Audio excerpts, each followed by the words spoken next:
दोस्तों ये रिश्ते क्या कहलाता है स्टार प्लस के मोस्ट पॉपुलर शो में आपको दिखाया जाएगा। नैतिक जो होते हैं वो बहुत ज़्यादा परेशान होते हैं क्योंकि वो अपने बच्चे की शादी ही मिस करते रहते हैं क्योंकि उनको बहुत ज़रूरी काम आ जाता है जहाँ से वो फ्रेंड्स आ रहे होते हैं। सभी परिवार वाले जो होते हैं वो अक्षरा से नैतिक के बारे में पूछते हैं, कहते हैं कि नैतिक जी कब तक आएंगे। वो कहती है कि परसों तक तो आ जाएंगे क्योंकि उनको एक अर्जेंट काम से बाहर जाना पड़ गया है। उधर भाभी माँ जो होती है वो कहती है कि गंगौर की पूजा वैसे तो हम हमेशा अपने वहाँ पर ही करते हैं लेकिन हम पहली बार गाँव में करेंगे। मैं चाहती हूँ कि तारा जो है वो भी अपनी जो है गंगौर की पूजा हम सबके साथ ही करें। तभी जसमीत जो होते हैं वो कहते हैं कि कितनी लकी है ना वो तारा, मतलब उसकी जो गंगौर की पूजा है शादी के बाद भी पहली होगी और अब शादी से पहले भी। अक्षरा जो होती है वो थोड़ी परेशान होती हैं, कहती है कि नैतिक मैं तुम्हारे बिना कैसे हैंडल करूँगी सब कुछ। वैसे तो परिवार वाले सब हैं यहाँ पर लेकिन तुम्हारे बिना थोड़ा अजीब सा लगेगा क्योंकि हमारा एक ही तो बेटा है और इसकी मतलब ज़रूर नहीं है कि शादी बार बार ही होती है, एक बारी शादी होती है। तो दादू जो होते हैं वो अक्षरा को फ़ोन करते हैं, कहते हैं कि अक्षरा सब कुछ कैसा चल रहा है वहाँ पर। अक्षरा जो होते हैं वो कहती है कि दादू वैसे तो आपकी कमी जो है हमें बहुत ज़्यादा महसूस हो रही है लेकिन क्या करें, सभी परिवार वाले अभी इतने नाराज़ हैं कि तुम यहाँ पर आ भी नहीं सकते हो। दोनों बहन भाई के बीच में बात हो रही होती है। वर्षा जो होती है वो सारी बातें सुन लेती हैं, फिर हंसती है, कहती है कि यार तू पिछले जन्म में ज़रूर मेरी सगी बहन रही होगी जो तो मेरी इतनी फ़िक्र करती है। तभी अक्षरा जो होती है वो कहती है कि हाँ इस जन्म में तो मैं तेरा पीछे छोड़ने वाली नहीं हूँ क्योंकि तुझे पता है ना मैं तेरी बेस्ट फ्रेंड हूँ। इन दोनों के बीच में बातें हो रही होती है लेकिन वर्षा जो होती है वो थोड़ी परेशान सी होती है।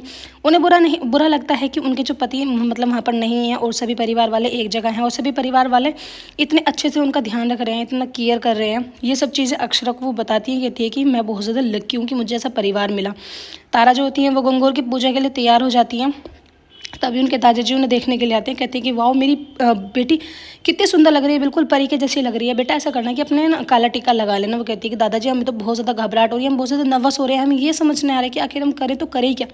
उनके दादाजी जो होते हैं वो कहते हैं कि बेटा सभी बच्चों का ऐसा ही होता है शादी से पहले क्योंकि ये एक ऐसा टाइम होता है कि इसमें हमें अपने पूरे परिवार को छोड़कर दूसरे परिवार में एडजस्ट होना पड़ता है, सब कुछ हमारे लिए नया नया होता है। कि तभी वो वहाँ से चली जाती है। तारा जो होती है वो नक्श के बारे में ही सोच रही होती है, कहती है कि जब से हम गाँव आए नक्श ने हमसे अच्छे से बात नहीं करी है, ना ही वो हमारा अच्छे से ध्यान रख पा रहे हैं।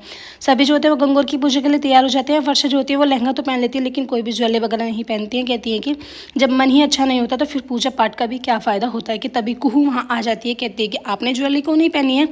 वो वर्षा को ज्वेलरी देती है। तभी भाभी माँ जो होती है वो कहती है कभी कभी हमें दूसरों का मन रखने के लिए काम करना पड़ता है, इसलिए बेटा पहन ले तू ये ज्वेलरी, छोटी सी बच्ची का जो है मन भी रह जाएगा और 30 त्योहार जो है वो मतलब वो भी अच्छे से हो जाएगा। भाभी माँ के कहने पर वर्षा जो होती हैं वो नथ को लगा लेती हैं और सारी ज्वेलरी वगैरह पहन लेती हैं। उधर आप देखेंगे शौर्य जो होते हैं बेचारे अंदर ही अंदर घुट रहे होते हैं, उनके सर में बहुत ज़्यादा दर्द होता है, वो दवाई वगैरह ले रहे होते हैं और अपनी बेटी के बारे में सोच रहे होते हैं। कि तभी वहाँ पर सभी लोग जो होते हैं चुन्नी के बारे में बात कर रहे होते हैं। अनन्या जो होती है वो घर चली जाती है चुन्नी लेने के लिए।